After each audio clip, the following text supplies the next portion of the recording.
Hello, everybody. This is a dynamic leg day. What can you expect from it? Well, we're going to be moving, grooving, and of course, moving. I already said moving, but we're squatting right here, right now. Let's dive in.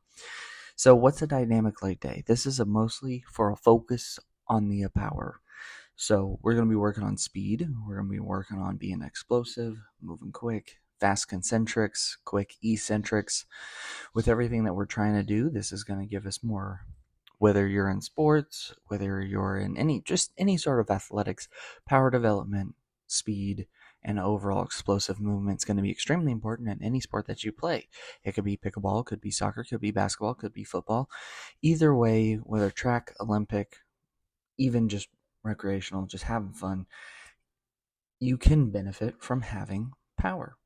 So, daily activity, running, sprinting, jogging, walking, having a little extra oomph to what you're doing can all have a massive carryover to your daily activities. Now, given if you have an office job, this might not be for you, especially if you don't do anything outside of this.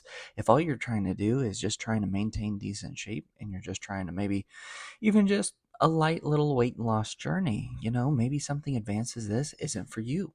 But I promise if you give it a try, you'll find a lot of fun in it. You'll find a lot of challenge in pushing your body to the limit, trying to get it to move quicker, be more explosive. So, if you haven't done this yet, if you haven't worked on explosive movements, give it a try. Now, I'm sure some of you are wondering, why is he wearing a blue band? Well, this is accommodating resistance that helps push into accelerated forces because as the band has less tension on it, of course, there's less resistance. And then as you stretch it, it gradually or speedily increases resistance, added resistance at that, to whatever lift that you're adding the band to.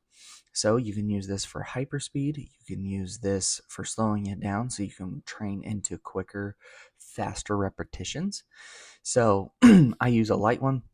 This one I think at most has 55 pounds of resistance at the top end. And when I'm using it for squats, you'll see that I'll wrap around my feet down here at the bottom. You already know that I wrap around the back of my neck. And this is the most comfortable way for me to wear it while I'm doing squats. There are different ways that you can attach the band to platforms and then attach it to the bar. However, I do not have those attachments, so I have to keep the band on my person. So, if you haven't tried power, give power a try. Now, if you have any particular questions, drop them down in the comments. Let me know because I'm not too specific about what all I need to cover in this video when it comes to power training, whether it's just different lifts you can apply it to, whether it's different applications, things you need to watch out for, something I'm just not thinking of. Give it a try. Let me know what you think down in the comments for this type of training and what you're curious to learn more about. However, what you'll realize is that we've been working on just being explosive. So I will say band placement is extremely important because it has different lines of pull. It has different resistance types, whether it's anterior, posterior, lateral, even diagonal, different pulls to either assist with the lift or really pull you down into a deeper squat position, at least in reference for using accommodating resistance for power training in a squat. Here's a variation for you. This is a box squat. Now, of course, we are still doing plyo. We're doing power. We're working on the explosive, fast movement. So give it a try. This is just another variation you can try. So overall, digest everything that I've said. Think about it. How do you want to apply this? Does it apply to you? Can you utilize it? If you haven't even tried it and it doesn't apply to you, at least give it a shot at least once. I think you'll really enjoy it. Let me know down in the comments what you want to learn more about this and how to use it, why you would want to use it, or if you have any questions that don't pertain to anything necessarily of what I've said so far, maybe something that I haven't even thought about. Now, let's go ahead, dive into the French contrast portion, which isn't a true French contrast, is we are going to do tuck jumps, which I am terrible at, as you can tell, so we are just working on practicing and getting better at these, really working on that speed and explosive power of the legs. Now, fun fact, as I'm doing these, I think I'm jumping way higher than I am. The ceiling in the gym that I'm currently working out in is very, very low. And so when I get close to it, I'm like, oh, wow, I'm doing amazing. I'm going really, really far in the air. I'm really not. And I couldn't tell you how high I'm actually jumping, but it's not that high. If I tuck, I might get up to 2 feet with my feet just because, as you can tell, I'm not that good at tucking, mostly because my legs are already exhausted from all the squats.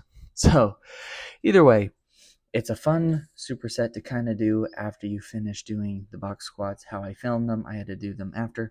So if you really, really want to give these a try and just have an absolutely brutal leg day, do your plyo squats, whether box squats, regular squats, close, narrow, doesn't matter. However you end up doing them, superset them with this.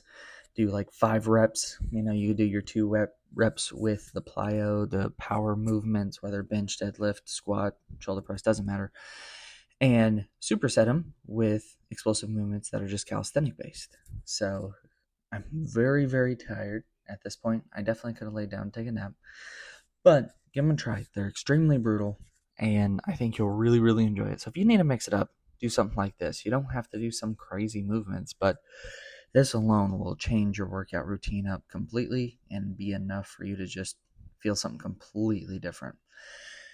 Now I'm doing some rehab work because my pelvis has a posterior pelvic tilt and it affects my deadlift and my squat, especially after a heavy week of lifting. And my form, posture, lower back, everything start bowing and flexing more than they need to. This is something that a really close friend of mine showed me.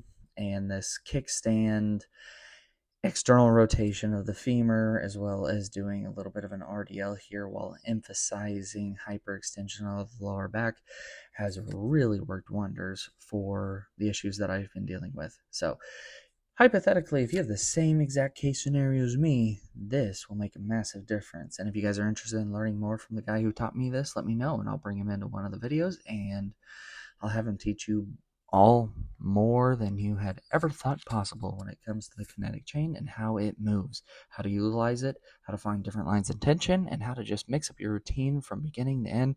Something that you never would have expected, but I promise you it's more effective than anything you're doing currently. So, we're working through it. As you can tell, it's brutal. This is very exhausting. It is hard, hard work. These cues, movements, and everything else, it is authentically the wincing of my face is a very true reaction. I'm not even just making a face because I'm working out. It was just that rough. I'm very, very tired at this point, and going into this after everything I just done was just, it felt like almost too much. However, it helps me grow, helps me get better, helps me get stronger. So if you need more cues, this is a front view of it. We have the band just above the knee, pushing more glute activation. Just because it's pulling our knees in, we need more external rotation of the femur. This can also play a big role in patella tracking, well, a minor role in patella tracking, just for the simple fact that sometimes you have too much IR or ER of the femur or the tibia, and it can cause your kneecap to not want to track properly. We also always want to work for balance. So each side contralateral movement, making sure that you switch hands, making sure that you have different IR, ER of the hip as well. So if you have the weight on the contralateral side of the leg that's in the front versus on the same side, doesn't matter. It will change the line of pull when it comes to the hip and the lower back, which will effectively change the exercise completely. So give it a try. That's the setup from the side view, a little bit of how my face is acting, and the front view. That way you know where the band's set up, foot positioning, and also making sure that you're switching the hands. Now, another thing that I need to be doing because my adductors are overactive in comparison to my TFL band is I need to do more kickouts to the side. It's something that I'm not phenomenal with. It's not something that I prioritized for a while, and I'm starting to notice a big difference in my squat since I started doing these as well. Massive balance difference. Give it a try. Also, it helps with glute medius activation. So give it a little bit of try. Do it. Take a deep breath and just saying that a lot, but apparently it's what I want to focus on. Breathing during exercise is a whole different topic. If you want to learn more about that, I'm your guy. So now, even though this is very confusing of what I'm doing the same thing. I'm doing side kicks with the band just above the knee.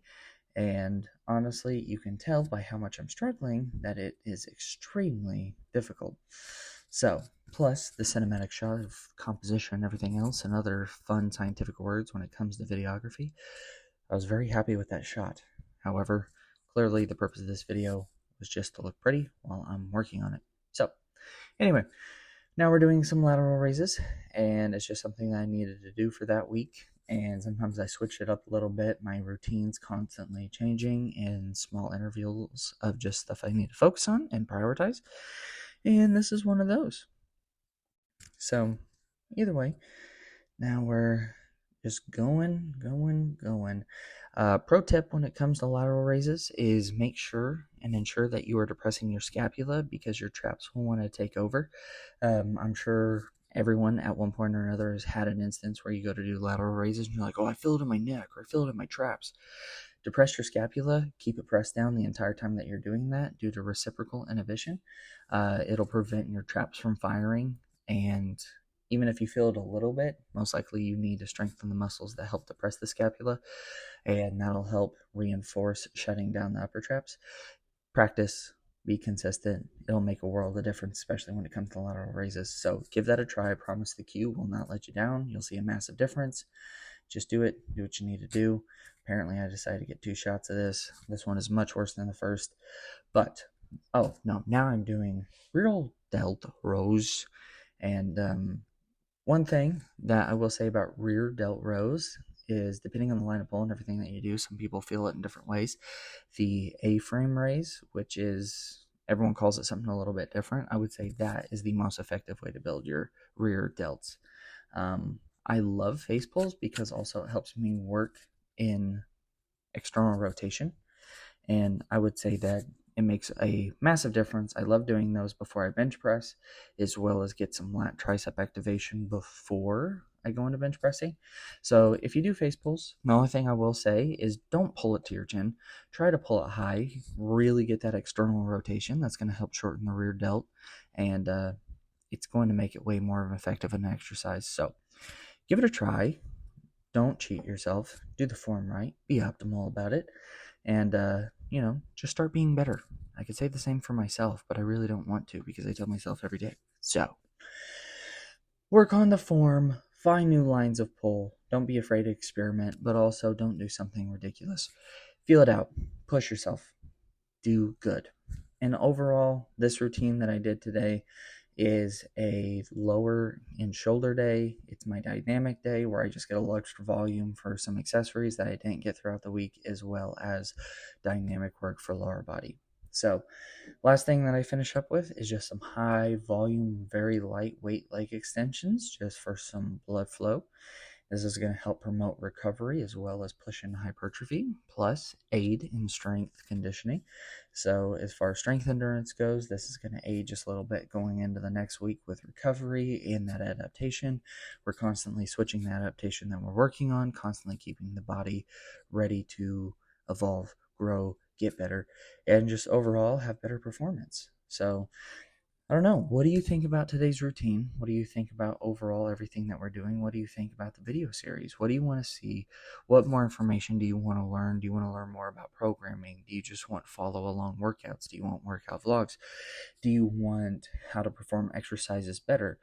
Now, I have 2 other videos that have been suggested to me that I'm currently working on for all of you. I'm just very curious on what you want to see, how you want to see it, and that way I can cater to my audience. I'm very appreciative that you guys support the channel and you support me in the content that I make.